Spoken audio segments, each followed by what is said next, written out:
现代台语版圣经希伯来书第3章。所以，恁当受上帝选召成的兄弟姊妹，恁要想咱所宣认迄位做使者、做大祭司的耶稣，伊对指派伊的上帝尽忠，拄甲摩西伫上帝家尽忠共款。起厝的人比伊起的厝较尊贵，安尼耶稣比摩西应该受搁较大的荣光。所有的厝拢是人起的，毋过起造万物的是上帝。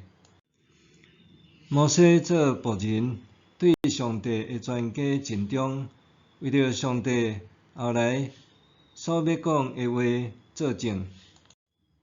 毋过，基督做囝治理上帝家，对所仰望的，咱若用确信甲勇气来持守，咱就是上帝家内的人。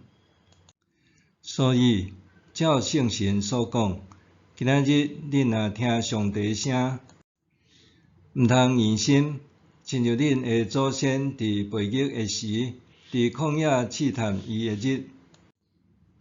上帝讲：恁的祖先虽然有看到我的作为，因犹原伫遐试探我、考验我40年久，所以我对迄世代的人受气，讲因的心失迷，因毋捌我的道路。我伫受气中立誓，讲因绝对袂当进入我所赐的安息。兄弟姊妹，恁要注意，则免恁中间有人心邪恶毋信，直到离开永活的上帝。着趁还有迄个叫做今仔日的时，日日三款面，恁中间则免有人受罪恶迷惑，直到硬心。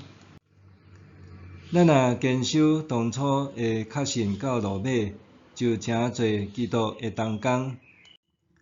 圣经安尼讲：今仔日恁若听上帝的声，毋通疑心，亲像恁的祖先伫背逆的时安尼。